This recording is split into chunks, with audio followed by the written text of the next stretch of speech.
Hello, readers. Welcome back to The Adulterous Whore. I'm your host, Stacey. Now, if you are a high fantasy reader, you probably haven't come across this series yet, but that's something we're going to change today. I'm going to welcome on the author, James. I'd love for you to Nice to meet you all.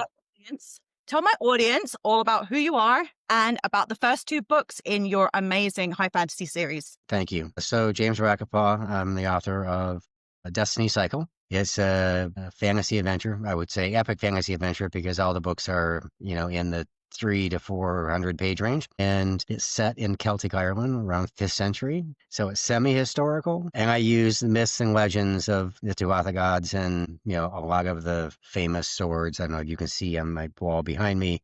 That's my shield crest. So that's the blades, stone and heart of destiny, along with the sword of light. And then the Oberos is the great worm of Ireland. So anyways, I try to get as close as I can to, what was life kind of like back then?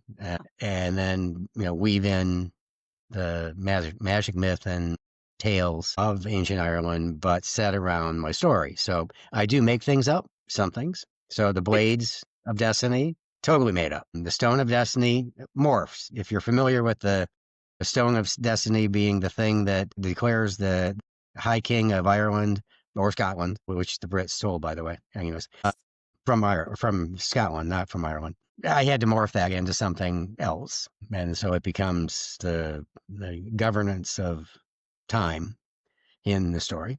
And then the Heart of Destiny, again, totally made up. A little goddess cast into a gem. So the first book is, let me start with the first book was Stone of Destiny, about 25 years ago when I finished it. And then life got in the way. I worked in IT for 45 years and finally retired and picked it all back up again and said, well, I rushed through that.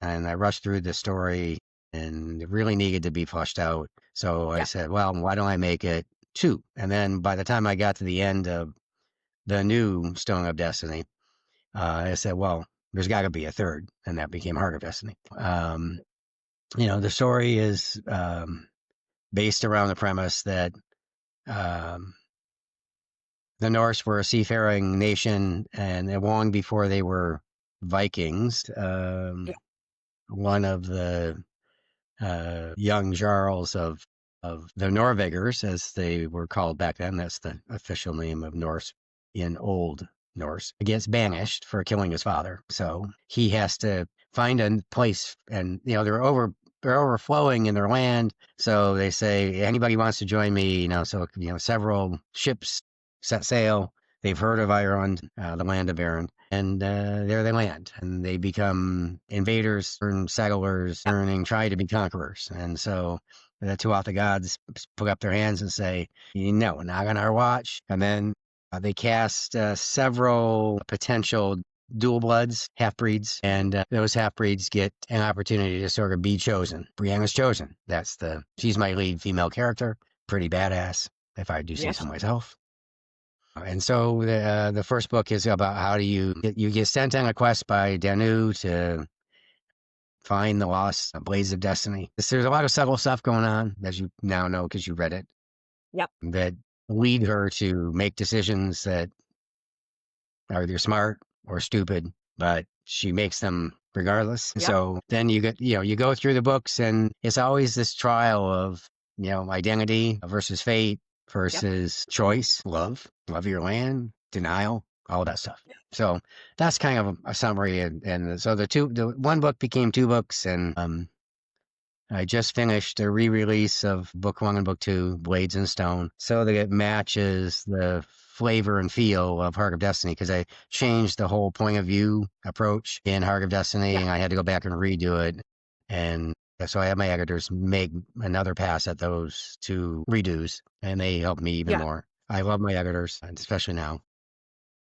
They really made Heart of Destiny so much better. So, all of them, they made just so much better.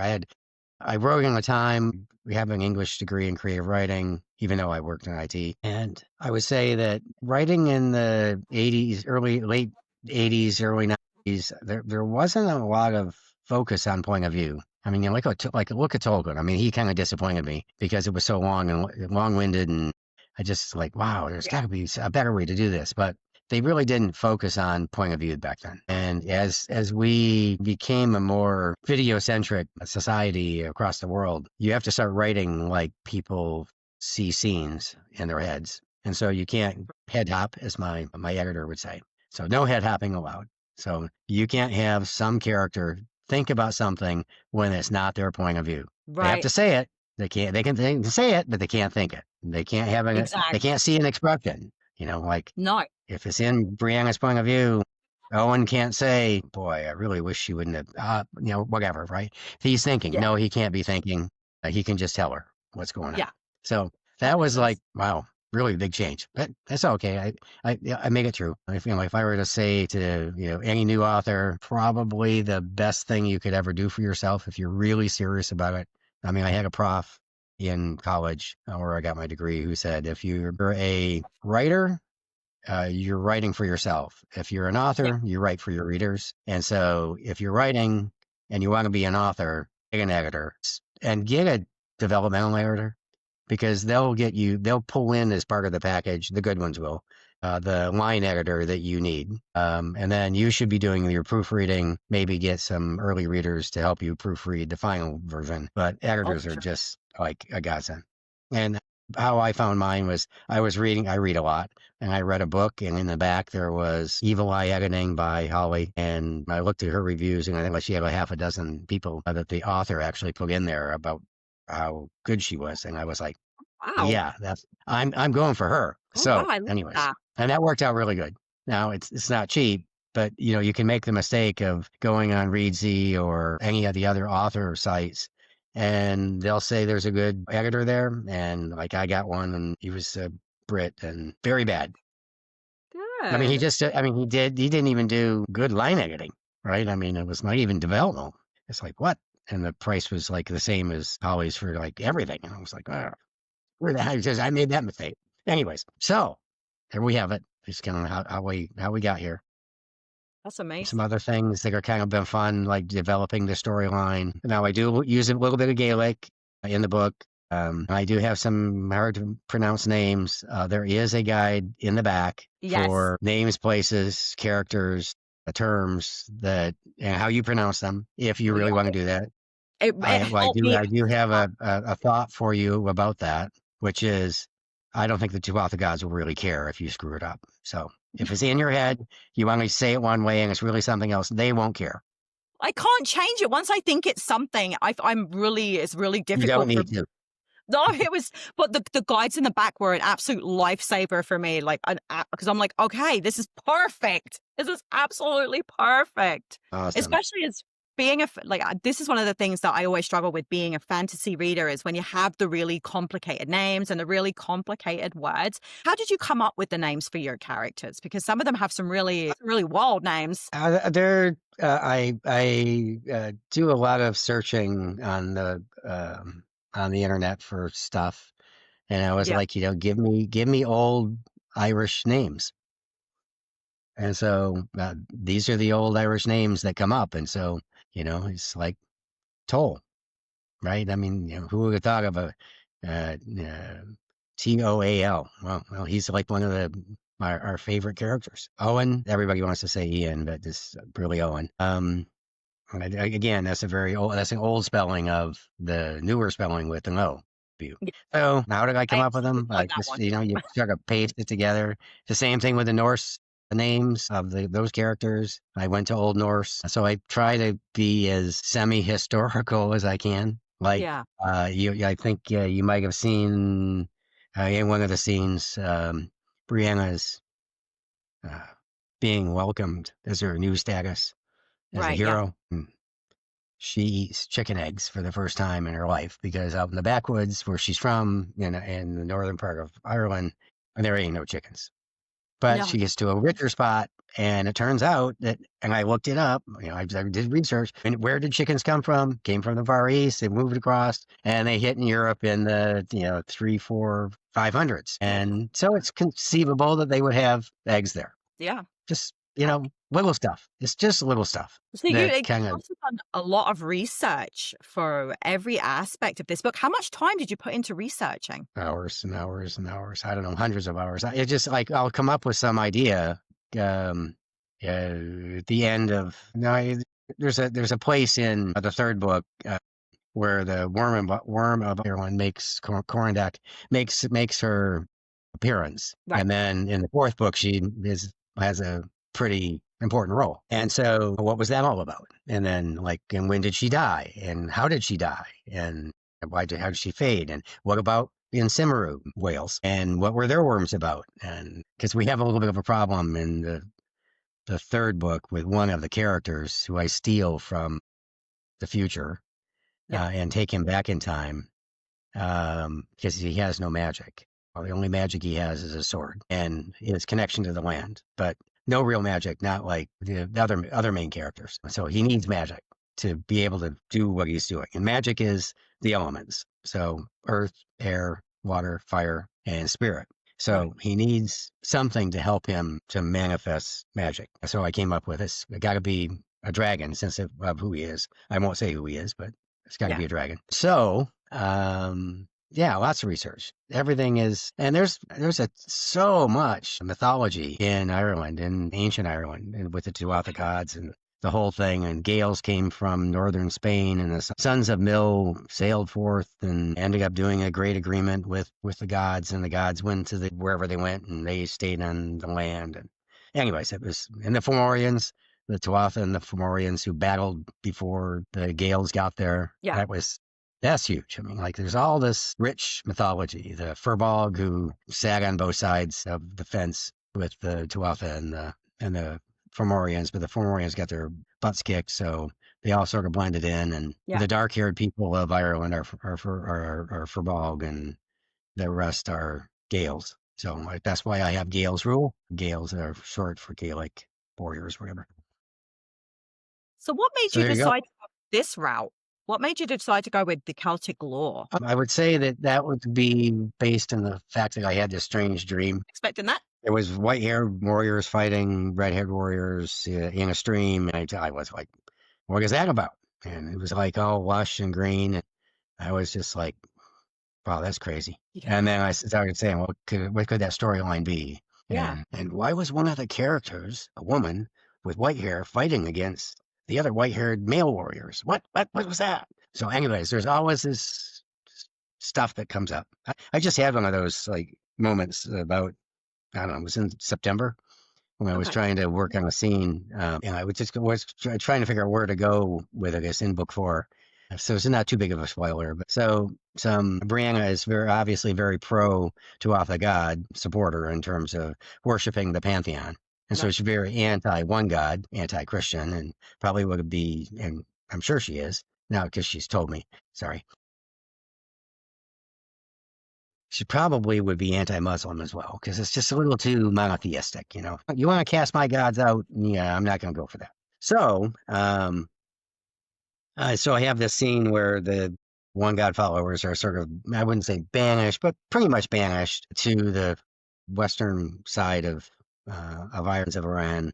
She goes out to try get the local chief of what is now Galway to put in a shipyard and build a school, and she's trying to teach everybody Gaelic, and she's thinking, oh well, this is a pretty easy day. I don't have to do any magic. And then St. Patrick shows up, and he's like, my people are possessed.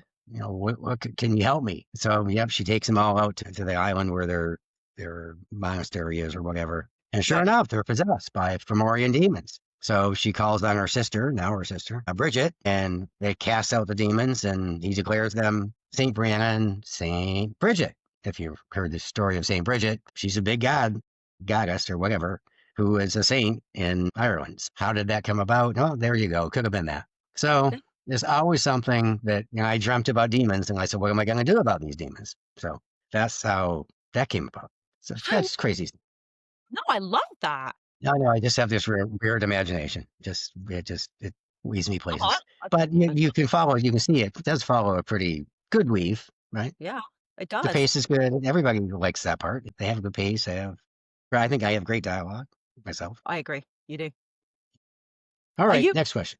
What? are you a history person? Like, you obviously have been doing a lot of research. Books. Are Yes, you a historical yes, person? I am. If it's, but it's mainly driven by um, what do I need for my story, Okay. right? I mean, like the history of the Romans. I only need the parts that are relevant to the story, Yeah. right? Yeah. So, I love history. I just wondered if maybe you were somebody who was researching history before and that's kind of where you went was down. and I do get some grief from my son for being kind of liberal because he has a degree in history, Oh, and it's like, but yeah, what if you really could change time?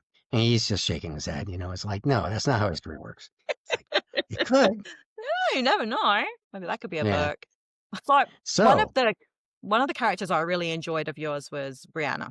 yeah, And we find out that she like her heritage and it's very difficult subject matter. Like the part I'm right, talking about. yeah. How easy was it for you to write something so traumatic and triggering in your book? Because that's a really heavy topic. It is. So it's that when you're a half blood, like and really in Ireland at the time, you could be an outsider and end up in a clan and Yeah. be adopted by a clan. You didn't have to be by blood, but if you were going to be like the chief, then yeah, your blood mattered. So blood mattered, and it didn't matter. Clan matters more, but then when you're a half blood of someone who's terrorizing your land. How do you feel about everybody knowing who's, especially the bad guy in the story, that you're related to this bad guy? It's kind of like, so all of the angst of she's 17 years old. I mean, come on, just saying. So Yeah. great warrior, still trying to deal Phenomenal. with the whole thing. Just, right. And Phenomenal. then I of actually, course being, I don't know, then you have the conflict of being chosen by the gods. Eek. yeah, and she's just young. Right? She's just young. Yeah. Crazy. I'm a back hills stun warrior, right? What? I'm not destined for greatness. Yeah, and then the next thing you know, you are, whether you want to or not. Yeah, well, that's pretty much how the story goes. No, I She's like kind of like, think of her as a reluctant hero. That's Yeah, pretty much what I would call her. She's a reluctant hero. right.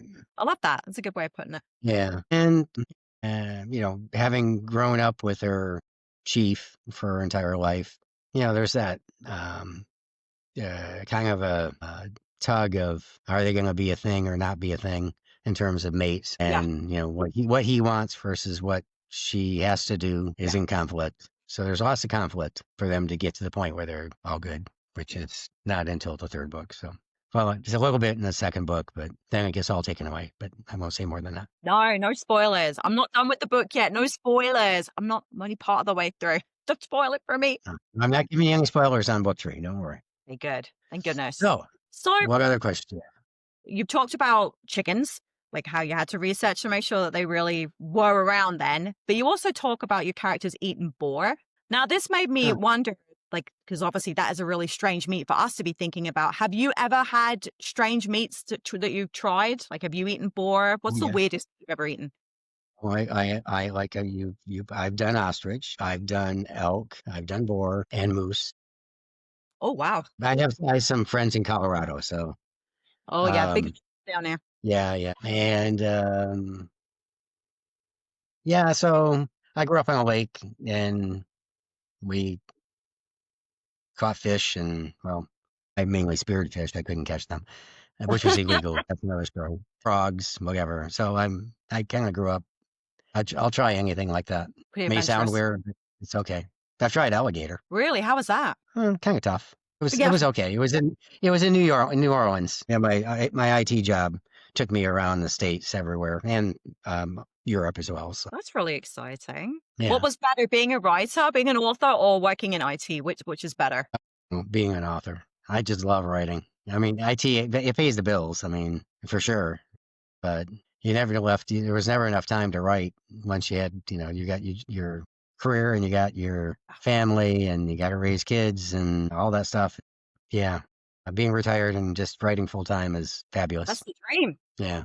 That's a That's dream. All right. obviously this book is straddling, like you've written one, two, three well, you're writing 4 right now. How Yeah. different has the concept of this book changed from book 1 as you've been writing it? Like, did you have something set in your head? How different it was actually writing it to where you wanted to start with in the beginning? So when I finished the original Stone of Destiny, the way it ended is pretty much the way it ends now. But I didn't really know what I wanted to do next. And then as I started dissecting the rush through first version of that book and splitting it into 2 books, I realized that there needed to be a third piece of magic, which appears in the second book, and that magic is the Heart of Destiny. That one had a twist because she's got a personality, right? She's this old goddess cast into a gem, and it's kind of cruel. Yeah. Yeah, it's kind of like, wow, did Daniel really do that? Because that's really cruel.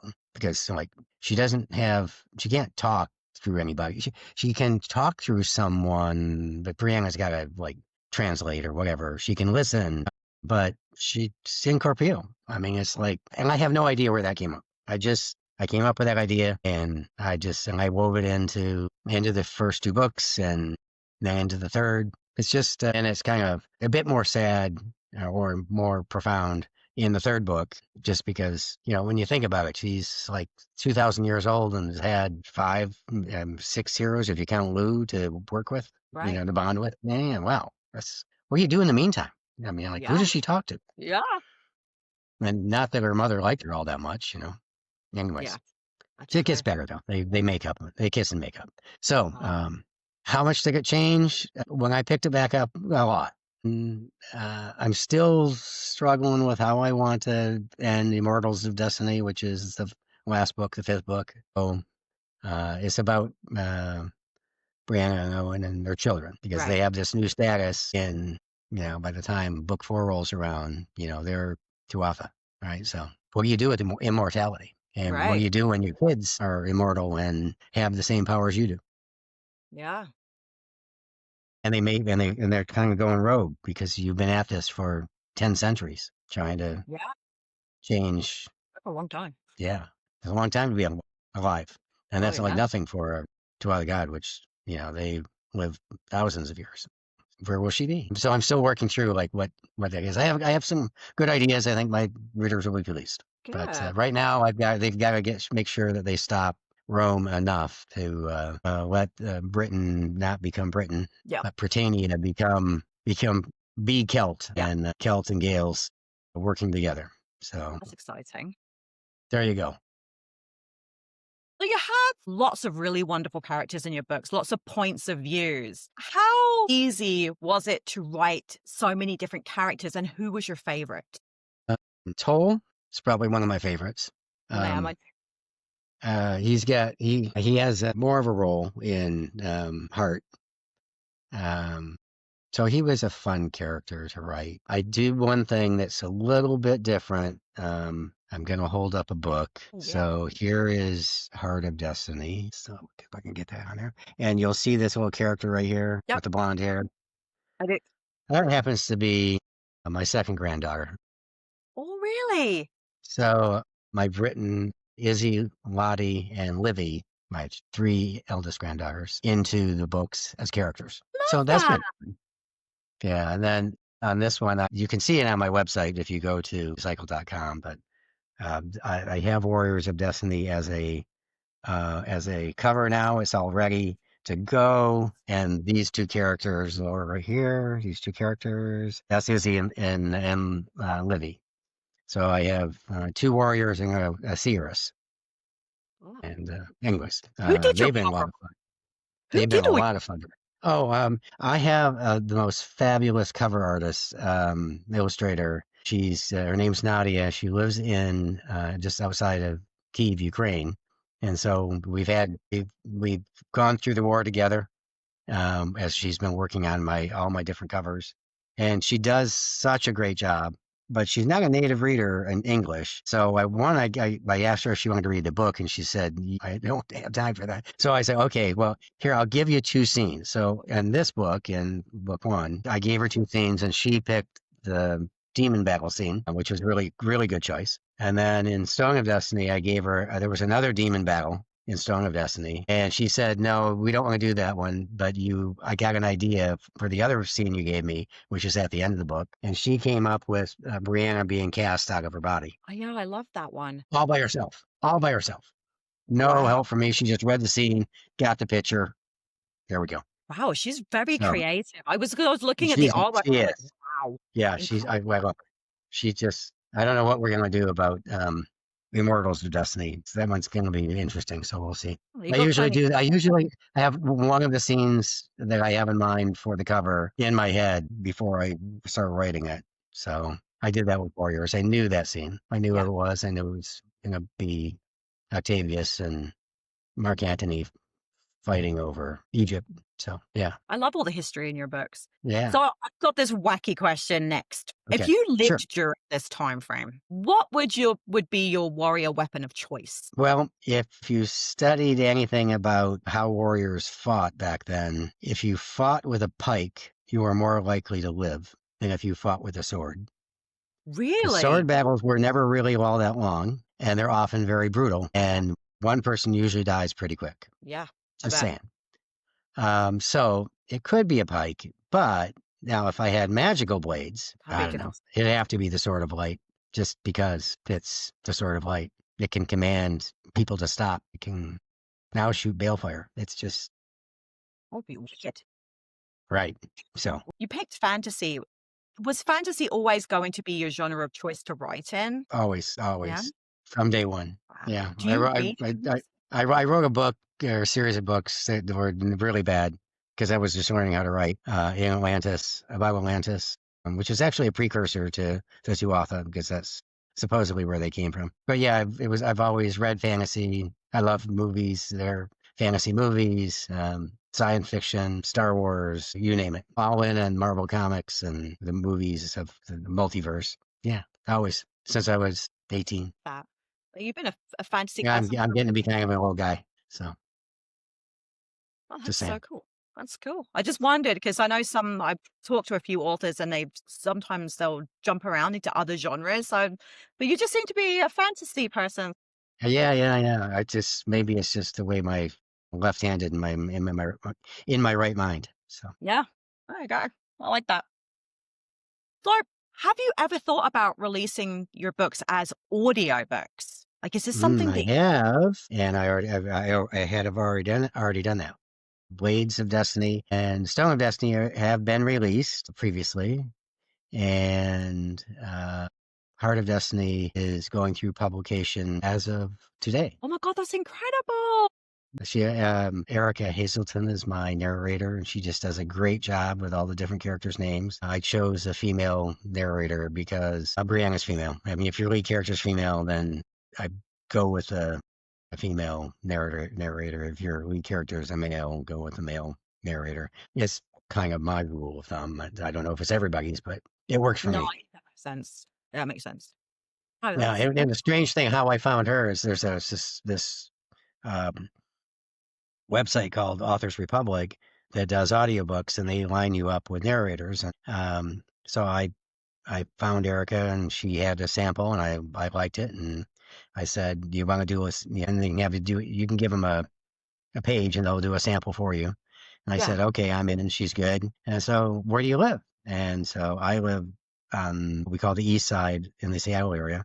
Um, and she goes, "Oh, I'm in Lakeland, Washington." And I'm like, "You're like 45 minutes away from where I live." I mean, it's like, go figure. Anyways, she's been great. Thanks. I love her. I love what she did Oh, that's on the amazing. audiobooks. I know a lot of people prefer to listen to fantasy audiobooks so they know how to say things like the names and whatnot. I was Right. curious. That's Yeah, yeah. incredible. Congrats Yeah, on the she had to work on it. There was a couple times, like whenever nobody can seem to get the character Croy. They want to say Croy is Cree. Okay, in Irish. I looked it up. Right, and actually, I have as part of the books, I have music, one song for each book, and then there's a soundtrack for each book. I have a composer who does the soundtracks, and I have some gals who sing. One's in Ireland, that's Claire, and then Emmy is Priscilla, whatever, is in Argentina. And so, that music thing is a whole new aspect as well, because I haven't found many people doing music with their books, I but know it's it very uncommon. does set a scene, or it does set a mood. It was funny. My grandson, which is the fourth out of five grandchildren, he likes to listen to it in the car as we have to go to school. So my daughter puts the soundtrack on, and or the songs on, and then this one song comes on, which is about the demon battle with Lou and Brianna and the Fomorians. And he goes, I don't like this one. So why is that, bud? It's scary. And I was like, Oh, what? So I told Toledo, my composer, I think you hit the mark because that's supposed to be scary, and my grandson doesn't like it because it's scary. So it's there you scary. go. So he was Aw, all happy. Well, at least that's so my composer was cute. happy. Oh, that's adorable. I love that. Yeah. They're all on the Spotify, Apple, YouTube Music. And then I have a YouTube channel for shorts of those and the Yeah. songs. Destiny Is it Cycle available books. on Audible? I know a lot of people use Audible. And the audiobooks are on Audible, Spotify, Apple. Authors Republic puts it out to like, I don't know, 30 different outlets for audiobooks. Oh, nice. Yeah. And the same thing with DistroKid for the music. It's on like wherever you can stream music, you can typically find Bards of Destiny. Everything's got to be something of destiny, right? Of The course. You got a same. Of theme. course. There's a Yeah. theme. I love Yeah. that. Yeah. Yeah. I'm starting a new kind of weird thing that I don't know where I'm going to go with it, but I'm calling it Whispers of Destiny, which is Oh, I've created a version of Brianna's voice and Owen's voice and my voice so we can have conversations. I know that sounds sick, but no, it's I think that sounds it cool. can be kind of fun. I No, actually got really depressed at the end of the first thing I did, and I said, can't lead with that one no. because it was kind of like the end of Immortals, and I was like, yeah, no, we're not going to do that. Let's start on something more upbeat. So I have a So question for you. Do you okay, read the book reviews that people write about your book? Is it something you do? Because I know some authors do, some authors don't. yeah, I do. I did have like I thought was pretty funny.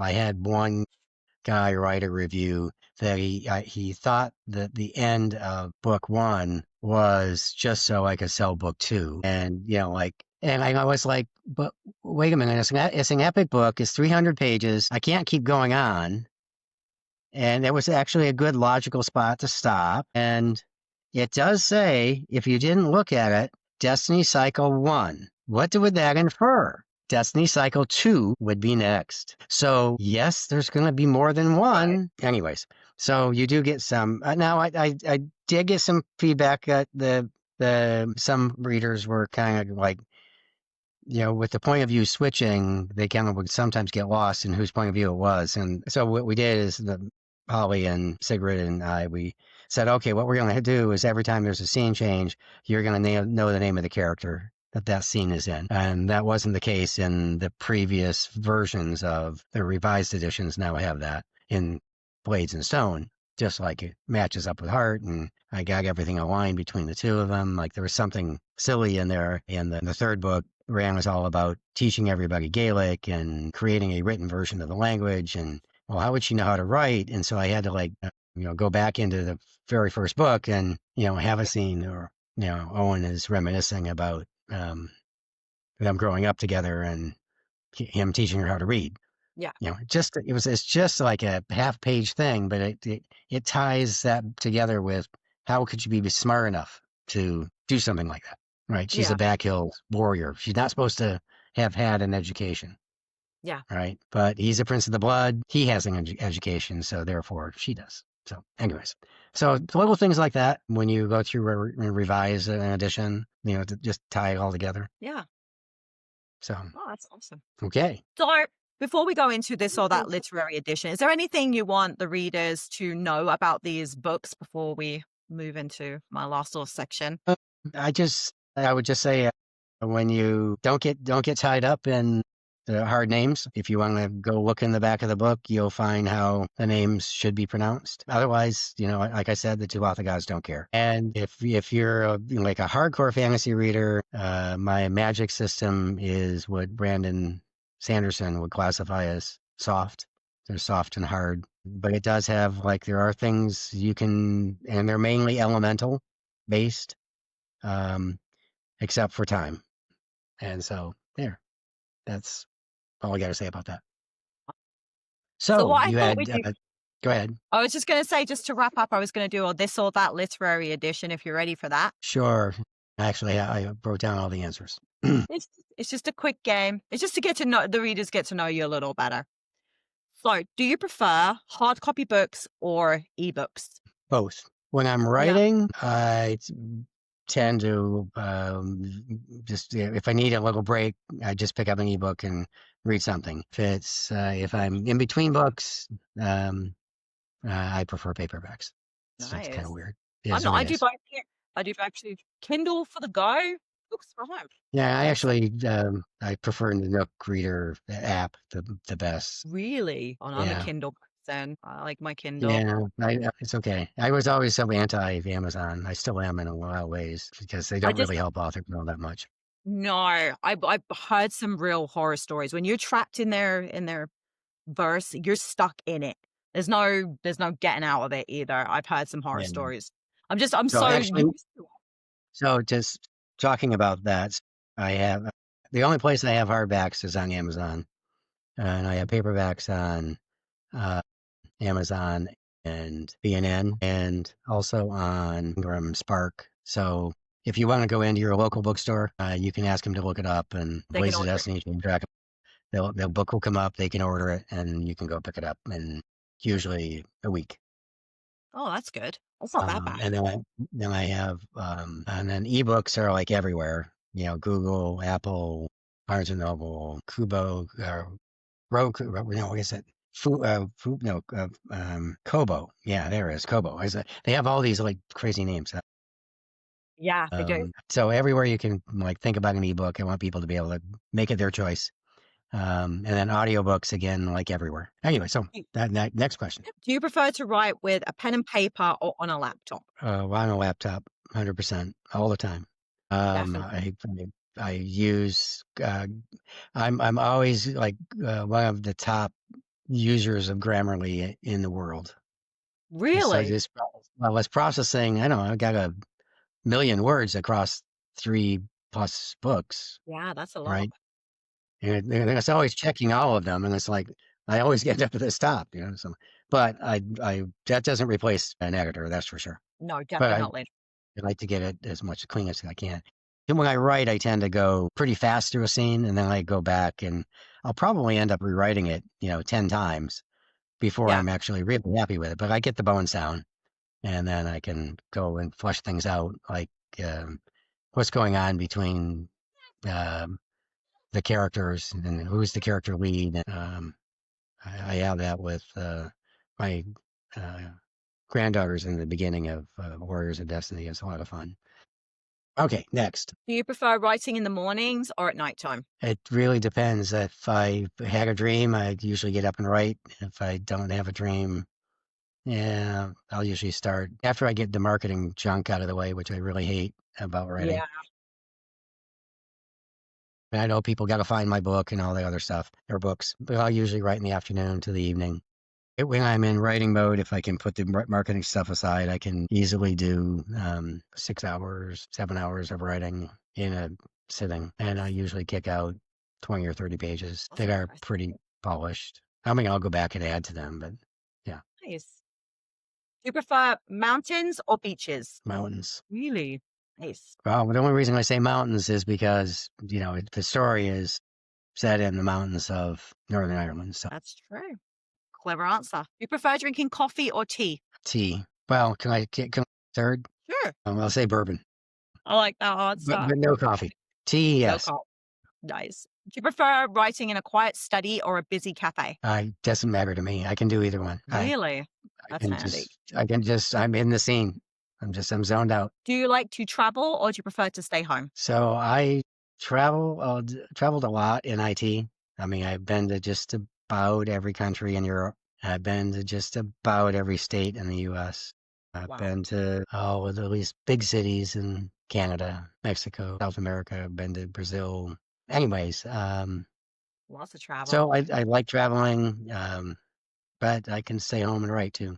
If I'm in the Nice. writing mode, I'm gonna stay home. I love to travel. It's fun. I like See places. So we took a 10-day trip to Ireland in the mid 90s, and we landed in Northern Ireland and drove down through the Lakes District to hit Yep. Mullingar, then went out to Galway, and then went over to Dublin and then back up. And it was fun. I mean, that was just like I had to see where the book took place, and yeah, I got to see the final scene of book 2 takes place, this thing called Krogan Hill. And it does look like it's some god took a big scoop and just dumped half of an egg on the ground. And there's this, anyways. And the lake region is nice and mountainous, and it was fun. Just to Oh, go that's brag about it. no, Okay, that's so cool. next. What do you prefer, happy endings or bittersweet conclusions in your books? Bittersweet. Yeah, I think so. yeah, I think so. I can see that. Yeah, You can see that. yeah, I can definitely see that. So they're all going to end that way. No, Yeah. nice. I like that. What's worse, reader's block or writer's block? Well, I don't get either, so I don't know. Really? Yeah, no, I don't. I don't have it. I don't get writer's block. The only thing that blocks me from writing is marketing getting in the way, because Mm, I've got all this material like built up, and it just keeps coming. And it's like, the story is just there. It's time is my block, wow. right? I think I'm gonna have to cut that because there's gonna be authors out there gunning for you. Because apparently writer's block is the pits. Uh, My God, you're so People say, lucky. yeah, I don't. People say they get it, and I just don't. I don't have that problem. Oh, Now it does. I would rather cut down on reading when I'm writing, or if I have a choice and I got to cut something out, I'll cut out reading before I cut out anything. wow. So writing is your thing. That's your passion. That's amazing. It is I love that. And the last one for this is, do you prefer originality or reader expectations for your books? originality. Yeah, I Yeah, can see that. you can see that. That's Yeah. good. I'm glad Yeah, you're I starting to you're starting to read me pretty well. So yeah, Yeah, no, no I pun was intended. as I was reading your books, I could see where you wanted to go with your books, and it looks like you stuck with like what you wanted and you didn't veer off your path. And that was really nice to read because sometimes you can tell that an author has been influenced by maybe an ARC reader or somebody along the way, and Mhm. the story kind of flips and you can feel that, and it's weird, but your books didn't do that to me, not at all. So that's amazing. I love that. Yeah, I would say that I had a problem with the line editor that Holly had assigned. She did good on the first 2 books, and when we got to the third one, she didn't like the way I was handling Brianna, but she didn't do it constructively. And so I did end up altering Heart quite a bit from the first edition, but it was more refining. Okay. And it stuck pretty true to what my vision for the book was. I mean, like the plot line would change a little bit here or there, but yeah, Yeah. it was mainly how the characters were reacting to each other and to what Yeah. was happening to them. That interaction just became so much better when Holly replaced my previous line editor with Sigrid, and she's just fab. They're both, as a team, just fabulous. I love them. So you're working on book 4 right now, right? I'm working on number 4. Just finished the first chapter. So when do you think readers can expect to buy your book? When do you think? Warriors of Destiny, I hope, will be out in mid um, 2026. Oh, that's not so bad. Not that long of a wait. No, if I can, I'm ready to like give up on some of the marketing stuff and just go back to writing. So Can you not find somebody to do the marketing for you? Because it's one of the things that I hate I've as been I've well. been trying to do that, and I find like people who are good at one thing but not at another, and it's just very frustrating. Yeah, Yeah, marketing is I mean, it is. like I know a lot of authors will use like touring companies, PR, like book touring PR companies. I don't know if that was something you'd thought about doing, like trying to help I get mean, exposure. I've done everything that I need to do except find out the level of readers that I want. I mean, Yeah. I've got book trailers, I've got animated covers, I do videos, I do AI avatars, I got music. I have all of these things, promotional materials that should make it pretty easy, but it's not. Yeah, I bet. It is, it's a Yeah. full-time job. Marketing's a full-time job. Yeah. I would rather be writing. Oh, yeah, definitely. But that's where you shine, right? Now, Yeah. you obviously have a lot of stuff that you are promoting right now. So where can readers find you on social media? If you go to the About James page on www.destinycycle.com, you can find all of my socials. I'm also on Linktree, if anybody's using that, as author James Raquepau. It's either going to be James Raquepau, James.Raquepau, author James Raquepau, on everywhere. The Yeah. only one that's a little bit weird is Destiny Cycles is on Twitter, but I don't do much with Twitter because it's really a bad place to be for authors. It's not, I don't see a lot of good author stuff on there. No. Mainly Instagram, TikTok, and Facebook.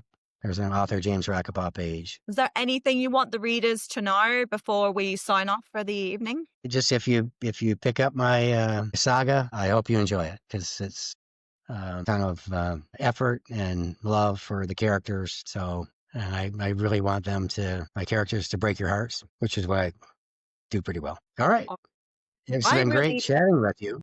It really has. It's been absolutely amazing getting to know you, James.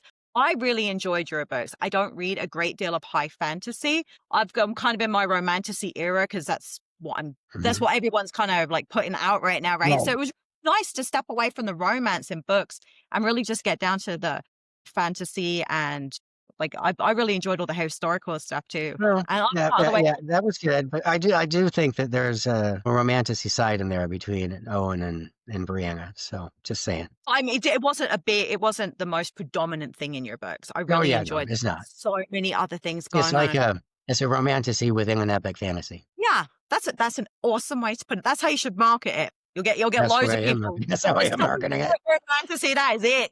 The Yeah, readers but it was yeah. really great Just to have you on, yeah. James. It was Okay, really wonderful to get to know you and your books. And what I'm gonna finish book 3, and if you'd like to come back on and have a chat about book 3, we can definitely do that in the future. sure. Excellent. Maybe let me get maybe 2 or 3 chapters done of Warriors, and so I have a better idea of where it's going. And I tend to write long chapters with lots of scene breaks in them, POV switches. Like Heart of Destiny is like 400 pages, and I think I have 5 chapters. I mean, that's like that's 75 pages a chapter. That's kind of a lot. What Yeah. most books want to do, but there's at least a dozen scene shifts between characters in each one of them. So, yeah, so good. I hope you've enjoyed this episode with me and James. We have really enjoyed having a chat and getting to know each other a little better. You can find me on my social medias on Facebook at Ladulterous. You can find me on TikTok at Ladulterous. You can find me on my Instagram at Ladulterous Whore. You can find my YouTube channel at Ladulterous, and you can always find me on Spotify too. I hope you have enjoyed this episode, guys, and I hope you have the reading week you deserve. We'll see you next time. Take care.